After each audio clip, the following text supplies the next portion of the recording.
Hi, I'm Sophie Marie Odom, Lifestyle Magazine's editor. And I'm Samantha Rank, broadcaster and disability rights campaigner. And welcome to the Motability Lifestyle Pod. In this podcast, we invite all our friends from the disability community into the studio for a conversation about how we can all live our best lives, particularly when navigating a disabling world. Today, we are joined by two guests, no less. Mike Newman, who broke multiple world records in blind racing, and together with John Galloway, he set up the charity Speed of Sight to give other blind and disabled people a chance to experience the life-changing thrill of moving at speed. I mean, my wheelchair goes up to 6 miles per hour and I feel like an absolute speed demon, so that is right up my street. And of course, a reason to be cheerful this week, and Matt is back with plenty more car chat. Hi, Sam. Hello, my darling. How are you? I'm well, thank you. How are you? I'm okay. I am plodding on. I'm good. Good. I have a story this week which I think will make you really happy. Can you guess what it's about? It's either got to be about Buffy or cats. So it's cats. Yay! I'm a simple woman. What can I say? Easily pleased. Well, let me tell you about this story. So Zebby, a 2-year-old black and white cat from Derbyshire, was named Cat Protection's National Cat of the Year as he alerts his deaf owner, Genevieve Moss, to sounds around the house. He cleverly does this by tapping her to alert her to noises like the phone or the doorbell ringing. But he wasn't even trained to do this. He's just a very intuitive cat, it seems. See, this is why I love cats. See, my Bruno taps me, but it's normally to say, "Oi, woman, give me more food," or cat nibbles. Funnily enough, I actually know about this story because I had the absolute pleasure of being a guest at the National Cat Awards. I am one of the Cat Protection's advocates, so I kind of help out and share the beautiful work that Cat Protection does. And I was at the awards. It was a fabulous night, and it just reinforces, what I already know and what so many pet owners know, is that cats are so integral to our culture and community and health and well-being. I mean, Zebby could also, as well as alerting Genevieve to the noises like the phone and doorbell ringing, he also picks up mail from the doormat and carries it in her mouth to his owner. Or brings slippers. It is so good. I mean, but I am actually clicker training one of my cats at the moment because he's far too intelligent for himself and he was getting bored, essentially, and I started doing clicker training, so he knows commands like a dog. I mean, that's amazing. Maybe it's my ignorance, but I didn't know you could train cats like that. I thought it was dogs that you could train, but I didn't know you could train cats. I actually watched a little video saying, it's interesting that cats actually have boundaries, and it's funny when someone says, "Oh, I'm not a cat person." Essentially what you're saying is, I don't like when people set boundaries around me or say no to me, because that's exactly what cats do. And just a reminder to our listeners, for those who don't know why Lifestyle is an award-winning magazine, we had an issue of Lifestyle magazine where we spoke about why animals, specifically dogs, are superheroes, but we did talk about other animals like cats. Mr. London Meow. Have you ever heard of Mr. London Meow? He's a therapy cat who goes into London hospitals to offer therapeutic care to patients. We also wrote about Charlie the donkey, who goes into care homes and hospices, and rabbits and even an owl as well. I love that. I'm not going to lie, I have been battling with my anxiety and depression the past few weeks. But one thing that really kept me calm and chilled, I just kept looking at hamster cages. But not just normal hamster cages, like a bougie, aesthetically pleasing hamster cages. I didn't know there was such a thing. Well, of course there is. So that's what I've been doing. But the question is, do I or do I not get a hamster? That's what I was about to ask you. Do you even have a hamster? No. But do I need a hamster to have a hamster cage? Would be a bit weird.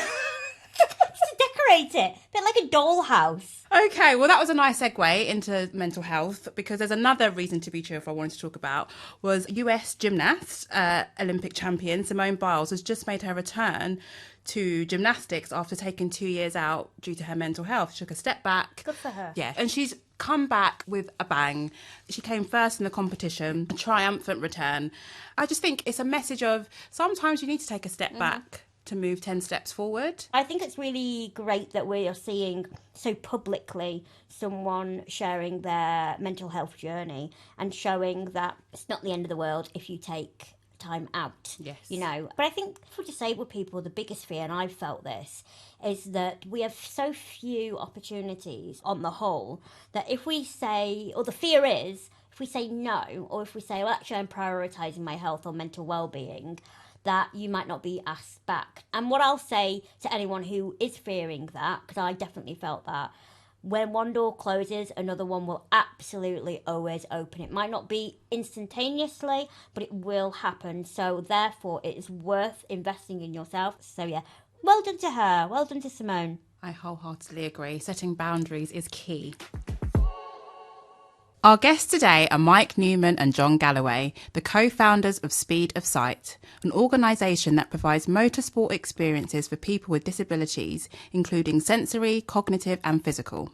In 2001, Mike achieved his first Guinness World Record by riding a motorcycle, gaining the record for the world's fastest blind rider.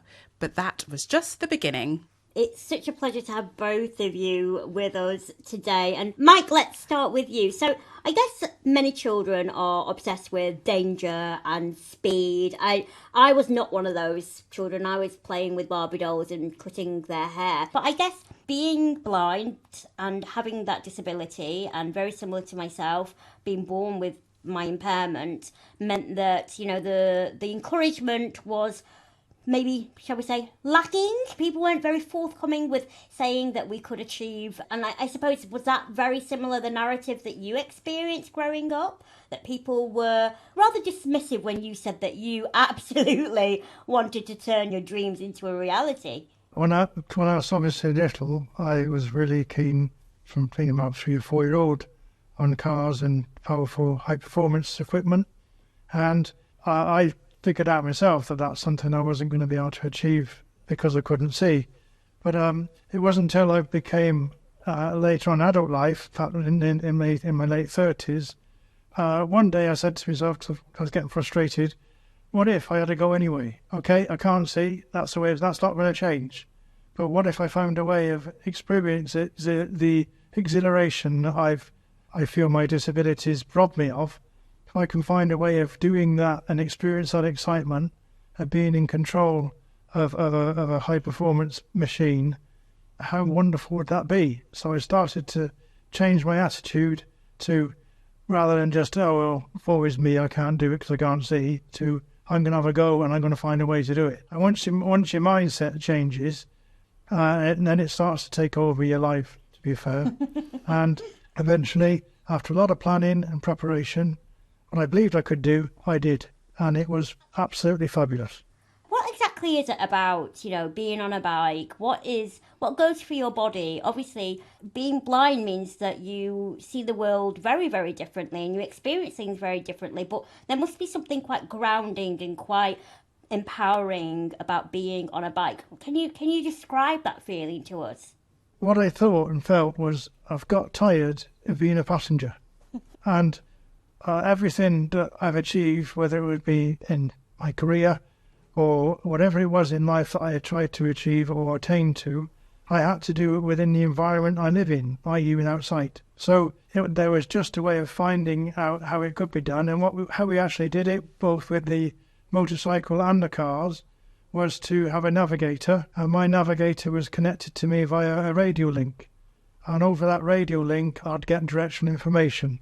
And we found a simple but effective way of me understanding where I was on the circuit and having an idea of the speeds we wanted to achieve, and importantly, staying on the track rather than veering off onto the grass, and knowing when to stop was pretty important.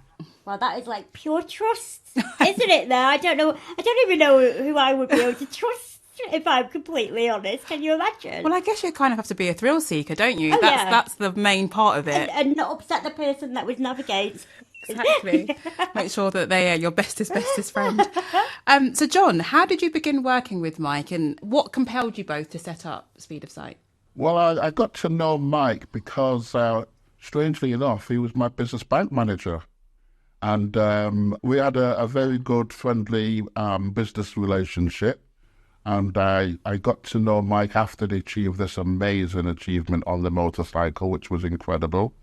I was a little bit awestruck because I'm not a very brave guy. I'm definitely not are one of those people that do bungee jumps or skydives or even ride a bicycle. So when Mike told me, and I saw the certificate for myself, that he just achieved a Guinness World Record driving or riding, there you go, riding a motorcycle on his own, and the speeds that he was reaching, in practice was up to 100 miles an hour. Wow. I was absolutely gobsmacked. So finding out from Mike, well, if you've done this in a motorcycle, what more is there to do? And what are you planning next? And I should never have asked him that question because he knew what he wanted to achieve next. And that was to be the fastest blind driver to drive a car solo without anyone alongside him. And I asked him why he hadn't yet done it. And as you can appreciate, Mike had a full-time job working as a bank manager at the bank. So there was not much free time to enable him to go off and pull something of this magnitude together. And as luck would have it, I was the owner of my own web design marketing business. So I thought, well, actually, I think I can help in terms of doing some of the project management and help to pull this together in our spare time. So my role is basically the guy behind the scenes who helps to pull together locations, cars, boats, you name it, and get sponsorship to pay for it and try and organise the media coverage. The charity came about after I achieved my first record in the car, so 2003, and after that event I met a lot of people that had become struck down with disabilities in adult life, either through illness or accident, and the consequences of these particular disabilities was that they had to relinquish their driver's licence. And whilst they're trying to build a new life and trying to find a way forward again in a way that they never thought they'd have to worry about, the constant message I was getting from them was the thing that they missed most was the fact they can't drive anymore. So I knew how much I valued the experiences I was getting when I could. So it started me to ponder the idea of how could I get these people back behind the wheel. 11, 12 years later, we work across the country with our special cars, giving the most exciting driving experiences that people can imagine. But what we never thought at the time, or I didn't anyway, was that half the people that we'd be working with and do work with would be children or teenagers. Wow. And I would certainly say that the vast majority of people who do these experiences say it's life-changing. Yes. To do something that the world has told you will never be able to do. And once you've achieved that is more than just a driving experience. It's changing your whole mindset. If I can do that, then what else is it that I can do that someone's told me I can't? That is certainly one of my questions. I just wanted to ask, how does Speed of Sight work exactly? So it's obviously adapted cars. Yeah, our cars are adapted for people with very differing challenges. So we have the traditional dual control pedals that you'd find in a tuition car or learner car, but our cars have a twin steering system going on as well. So they have two steering wheels, so that the instructor is able to control the vehicle if required. And depending on what the person who's coming for our driving experience's challenges are, our instructor can assist or as much or as little is required, but at the same time keep the car safe, keep the people safe, but still give them the exhilaration that I've been talking about earlier. I love that. Now, I have a few friends with motorbikes, and I personally find it really sexy. And I've always said to them, I want you just to take me quickly round the block. And none of them have been brave enough. And I understand why, because A, I've got brittle bones, so we need to factor that little thing into play. But also because I am under 4 foot tall, I wouldn't be able to reach the I don't know the technical terms, the bars at the bottom where you've got to reach. However, so this is for you two both to work out. How are we gonna get me on a motorbike? Well, we might not get you on a motorbike, but we never say never. But we certainly can get you racing one of our cars. Oh yes. Tell me where I need to be and when, and I will absolutely be there. So, explain a little bit more about how people can get involved. First of all, what is your website? What are your social media handles? And also, for anyone who may be listening to this and still is a bit hesitant and thinking, oh, it might not be for me. What words of encouragement do you have to maybe just take an interest? Well, we're happy for people to do. We're a bit old-fashioned. We're happy to pick up the phone and talk to people. And also, people who are not sure can come along to our event as a spectator, have a look, we'll see what it's all about, chat to the participants that are taking part that day, chat to the instructors for reassurance, chat to the volunteers. We're quite relaxed, and to answer your earlier question, if you're serious about getting on the back of a bike, I'm sure we can make it happen. What I would say, you also asked us about how do they get in contact with us. Yes. We do obviously have a website, which is speedofsight.org. Our social media is @speedofsight. You have to be mindful that disability can be restricting in terms of social interaction. So our track days are very beautiful. It's bringing people together from all walks of life who sometimes might be isolated at home, who aren't used to being able to access motorsports in the way that they are, or the way that they would like to. And on that day, they turn up at a racing circuit, not knowing what to expect, probably a little bit apprehensive, probably be a little bit nervous, thinking, am I really going to race a car today? And then all of a sudden, they meet a group of other like-minded people who all have their own different level of disabilities. It doesn't matter whether you're blind, cerebral palsy, autism, had a stroke, epilepsy, the list is endless. Everybody is welcome, regardless of your age, from age 7 to age. So far, the oldest is 90. Yes. And let me tell you, when each of those individuals have had their driving experience, they don't want to go home. Especially when, like you said, it's the first time that they've been able to get behind a wheel after such a long time, or the first time because they thought it wasn't possible before that.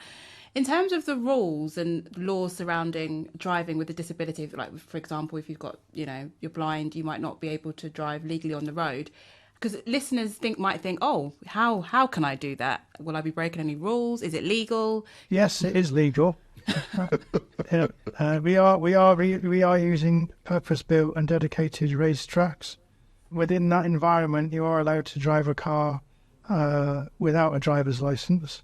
However, our vehicles always go out with a trained instructor, so we do our best to keep people very safe. They understand what they got to do, and we talk them through it before they set off. And as I said earlier, the instructor can help as much or as little as required to make sure that they get the most interactive time whilst they're on track. And we get many people, once they've come once, they come time and time again. So we don't restrict them to one session. They want to come again and again and again, which happens many times. We make them very welcome. We actually have a nickname for them, right, don't we? What do we call them? We call them our repeat offenders. I mean, what I want you to imagine, let's take blindness for 1 second. You're blind, you're in the car, and bearing in mind, I can't stress enough, it isn't just about blindness. It's all a large array of different disabilities. But let's use blindness for this example. You're now sat in the racing seat of a real racing car. You've got the brakes, the accelerator, you've got the steering wheel. You're in full control of this car, and you're thinking, I can't see. You're sat alongside a fully trained instructor, him or her, and they too have the same controls that you now have, but they also have a steering wheel. So our cars have 2 steering wheels. So you sat alongside the instructor, and the instructor will say, more power, more power, more power, or brake, brake, brake, or left, left, left, right, right, right. And if you're not steering enough to the right to stay on the circuit, then the instructor will be able to do that with their steering wheel. And if you're not braking enough or accelerating, then the instructor can also do that. So together as a team, you will have the most unimaginable driving experience that the world has told you you'd never be able to have. Amazing. Just need to work out my left from my right though, because I still sometimes get a little bit confused with that one. You want to get it wrong on the track, Sam. Don't get it wrong on the track. Right, I'm not going to be on my own, so it'll be fine. True. It'll be fine. Don't need to learn it That's anymore. true. Like my 9 times table. Don't need to do it anymore. You were awarded the British Empire Medal for services to people with disabilities. Congratulations, that's amazing. Can you just tell us a bit about this? And obviously we're talking about why people who take part find this like a life-changing experience. I mean, that's just amazing to know you're touching people in that way and that you've just changed their view and just, you know, given them these experiences that they'll just remember forever. So you can just tell us a bit about that, please. The charitable work that we do is probably the most humbling but the most rewarding project I've ever been involved in. I knew people would enjoy it. I didn't quite understand how much they would enjoy it. And we've never turned anybody away. One day we're at a circuit and this young man comes along and he's got quite a lot of challenges in life. So yes, he's a wheelchair user, but he also has to use a mobile respirator. Now this was a thing we haven't come across before, but we got him in his hoist and we hoisted him into the vehicle. We made sure that his respirator was strapped down securely, and he drove the car for the first time in his life. Wow. And we were all very proud, lots of tears, as you can imagine. And we often have tears of joy in Spirit of Sight. And we're a very happy charity. Everyone goes home with hearts as light as a feather. I mean, I would say without any doubt, not is it just life-changing for the individuals that have the experience. We can do what we do without volunteers, and I don't mean to make that corny. It is true. This has an amazing ripple effect. You know, the loved ones that witness their family individuals having their experience are equally as touched as the instructors who have volunteered to help that person navigate around the circuit, the other volunteers helping to get people in and out of cars, on hoists, the hospitality crew meeting and greeting the families. It's life-changing for all of us, and it really is inspiring. Speed of Sight, thinking about it, is very similar in a way to Motability in the sense that it offers a way for like independence and freedom in terms of like getting out and about in a car. And I know, Mike, you're a Motability customer. I am a Motability customer. I have been for now probably 11, 12 years. And Motability as an organisation have been extremely supportive for me as a client. And they even allowed me to fit a tow bar to my present car, so that my wife is able to take me and our trailer to all parts of the UK. And that is such a big help to us, to have that vehicle working hard and not only helping me as a Motability client, but helping lots of other people with disabilities. I mean, even my mother had a mobility vehicle for about 15 years, bless her. And Motability are doing an amazing function, helping people be mobile. It's incredible. We didn't even pay them to say that, did we? No, we didn't. Hey, wow, that was organic, wasn't it? Mike, you seem like someone who is always looking for the next thing, just to give him that spark of life. Have you got anything else up your sleeve? Is there anything else you want to tick off your list, or is this okay for now? Are you like, you've done your dues? Or I feel like there's a twinkle there. There's like, no. Look at that smile. He's like, nah, I'm not done. I've started tentative conversation with a guy that's building a very, very fast and powerful boat. Wow. Trains, planes, automobiles, all of it. Can you get a turbo on my power wheelchair as well? Just fit that one in. So before we let you gentlemen leave, we have a bit of a tradition going on. That's the word I was looking for. Tradition. So we would love for you to come up with a question that we can pass it on to our next guest. We can't tell you who the next guest is because it is top secret. We will have to kill you if we told you that. But it could be anything. It can be, what is your favourite ice cream? Or it can be, what is your favourite car? Because, hey, it is a Motability Lifestyle podcast. I'm guessing your guests are all sympathetic and understand the fabulous work that Motability does and the freedom that they provide to your clients. My question, like John might have one as well, but my question might be, What would it be like to drive a car with a blindfold? Wow. I love that's a really good question. We do that with some of our corporate supporters. Love it. So they get to experience. Experience what the experience is like. Mine's probably going to be a little bit more simple. Who inspires you and why? Love it. So the question from our previous guest was, if you had to choose a superpower, what would it be? Well, when I was little, now you may not know this, but I'm a bit older than you guys, but when I was little, I used to enjoy the Bionic Man. And I always wanted his eye. Oh, I never thought. Yes. Do you remember Bananas in Pyjamas? Don't know where that came from, but there you go. Do you remember that old cartoon? Do you remember it? The blue and white stripy pyjamas. Kind of creeped me out a little bit, but yeah. How did I go from Bionic? No, you're on your own. Clearly, I didn't get pyjamas as a child or something. John, do you have a superpower you'd have?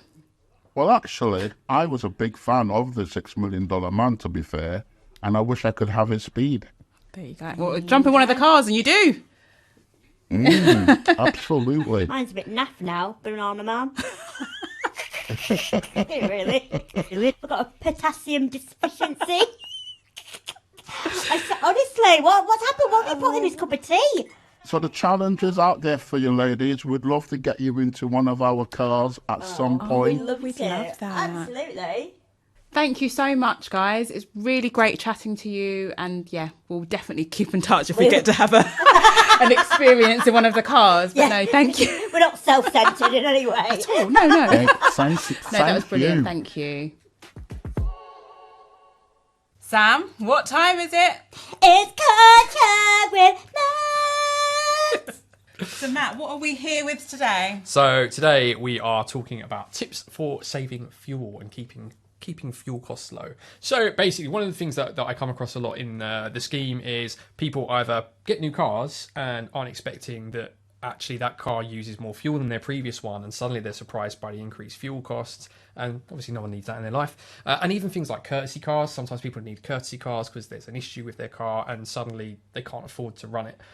So it is a problem. So there's certain things that people can do to help kind of reduce those costs and spend that money on much more interesting and exciting things. Like gadgets. Exactly, yeah, like gadgets. We'll come to that. We'll get to that. So I thought I'd run through a few things that might help keep those bills low. I mean, the first thing is obviously actually to think about when you're choosing your car. That's the first time where you can do something to reduce that cost. So the first thing to consider if you are conscious of keeping your fuel bills low is the actual size of the car you're ordering. It is nice to have a big car, and lots of people do need a big car, Does which size is matter? fine. I mean, it does if you want to get a scooter in the boot. Of course. But outside of that, who am I to say? So some people will need a bigger car, but if you don't, it's worth considering whether actually a smaller car might be more suitable. And the reason for that is, and I am generalizing here, smaller cars are generally lighter and generally more aerodynamic and therefore use less fuel. So that's the first way. The second thing to think about is how that car is powered. So whether you're going for like a petrol engine, diesel, or a hybrid. So if you do a lot of your mileage around town, it might be worth you looking at a hybrid car because they actually do very well in stop-start journeys, whereas petrol and diesel cars don't like that so much, especially if you're doing lots of short journeys. Think about how you use your car. One of the ways that you can see how sort of fuel efficient a car is, every car has an MPG rating. So miles per gallon. Thank you. Yeah. Miles per gallon. So what that means is how many miles you can drive on a gallon of fuel. It's a very weird measurement because in the UK, for some reason, we mix and match with imperial metric. So I don't know what a gallon is, but I know what a mile is. And I know what a litre is, but I don't really know what a kilometre is. I don't know what any of it is, so I'm out on this one.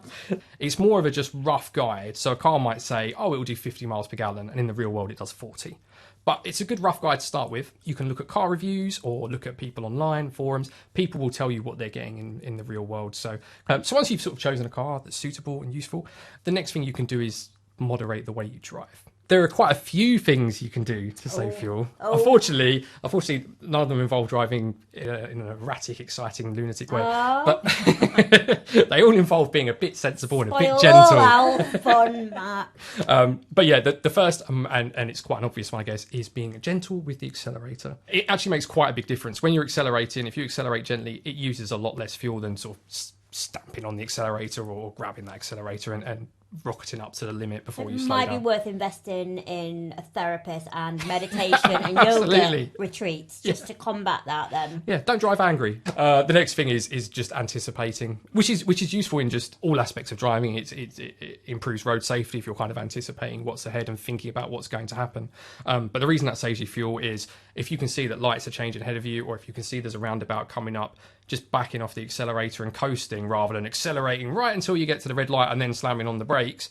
That saves you quite a lot of fuel. And I'm amazed how often I'm in cars with people and you can see the traffic lights ahead of red and they've still got their foot on the accelerator. I'm like, what are you doing? You're going to have to stop. You're just burning fuel, literally burning money. Well, not literally burning money. Well, Burning fuel, which is money. it's a little bit like when I go on a train and we get the ramp out and then people like are clamouring over me to get on the train. What's the And it's rush? like, the train ain't going anywhere until I'm on with my wheelchair, so there's no need. Everyone's in a rush, which is, sort of the opposite of the theme of today, I'm afraid. But the next one, speaking of everyone being in a rush, we should all abide by the speed limit. Of course we should. Of course. There are some people who don't necessarily, but that is an area on a long distance drive where you can save a lot of fuel. So the difference between driving 60 miles an hour and 70 miles per hour is actually quite a big difference. You'd save about 10%. It takes about 10% more fuel to drive at 70 than it does at 60. Obviously, this is a rough estimate. But where there's a bigger jump is between 70 and 80. So the faster you go, the harder it is for your car to punch a hole through the air. So the difference between 70 and 80 can be as much as 25%. So you could be using an extra amazing. 25% of fuel to go 80 rather than 70, which no one should, of course, be doing, and I'm sure no one does. Are there any kind of like tips? So, and I see people put like covers over the windshield, you know, to keep the insulation in, or even because we were talking last time about gadgets and you know, heated seats and so on, which are all amazing. But do these little bits and bobs and gadgets, do they add to what we're spending on a car, or are they neither here nor there? No, that is a valid point. So air conditioning does it puts an additional strain on the engine, and that will use more fuel. Windows down. So if you can get by with windows down, great. The final bit on that is long distance driving. Cruise control is very useful. Generally, only on the motorway. If you can set your cruise control, that's helpful because it keeps your car at a constant speed, rather than slowing down, speeding up, and that's not good for fuel economy. Yeah. What we really need is AI technology to anticipate how good or bad a driver we are. Well, fingers crossed that'll be coming soon. I guess the final couple of things to consider are most sat-navs now will have an option to, rather than go the fastest route necessarily, to save fuel. So they'll take you a route that might be actually save you a bit of money on sort of petrol, diesel, whatever, which is quite useful. And the other thing to bear in mind is unnecessary weight. People often leave loads of stuff in their car or leave a roof box on. Obviously, some people need those things all the time, and that's fine. But if you aren't using them, carrying weight or roof boxes, things like that will cost you. And the final one, which thankfully Motability customers don't have to worry about too much, is maintenance. Just so getting your car serviced when you're supposed to get it serviced will help make sure it's running as it should. And that will save you fuel. Tyre pressures, that's a big one. If your tyres are underinflated or overinflated, that can affect fuel economy. We all need a good service, don't we, every now and then? Even I do. To keep you running. What's next? Gadget. What's our gadget? It sounds favourite. My favourite bit. Let's get back. Gadgets. All right, today I'm afraid I'm going for a sensible one today. Oh. But don't worry, I've got an exciting one for the next week. Okay, cool. So one of the problems some people face is parking their car on their drive. When you've got to park up against your house or a garage, a lot of people need to go in forwards because they need to get a wheelchair out the back or a scooter out the back or whatever, so they need to drive in forwards. Now, while a lot of cars come with rear parking sensors as standard, not so many have front parking sensors as standard. So you have that kind of gamble of, am I close enough? Am I not close enough? There's a couple of fixes for this, but I think the simplest one is you can buy a couple of little rubber curbs. And what you can do is once you've got your car somewhere where you're happy that with the distance, you can just sort of drop those in front of your front wheels. And next time you drive on, you just hit that little bumper and you know you're not going to hit your house. What does it look like, though? They're only like... Oh, okay, fair enough. They're not, it's not like some... neon yellow. No, it's not some big ungainly... It's just like a little black... Cool. And they stay on your Yeah, drive. you can just sort of leave them on your drive. Or you can pick them up and put them in the boot if you want to get rid of them. But, That's useful, because my mum, she's got a driveway, and I drive up her driveway when I'm dropping her home. And I always think, oh, am I too close? Am I going to go through like the garage doors? There are fancier methods, but I quite like the good old-fashioned reliability of hitting a lump of rubber. But you can get ones that you stick on a wall and it has a sensor and there'll be a light, so you put the light at the height where you can see it and it will go from green to amber to red when you've got to stop. So that is an option if you want a more high-tech get version. Out a bit more. I agree. That's what I feel. I thought that was interesting. I'm going to go and buy one. I'm slowly winning over Sophie. Thank you, Matt. You're more than welcome. Always informative as always. So thank you very much. No problem. And that is it for this episode of the Motability Lifestyle Pod. Thank you to our guests, Mike Newman and John Galloway, and of course our car expert, Matt Lismore. Thanks to our producer, Lillian Goffin at Rethink Audio, and our editorial assistant, Lucy Rhodes at Wonderly. If you like this episode, follow us, tell your friends, and please leave us a review.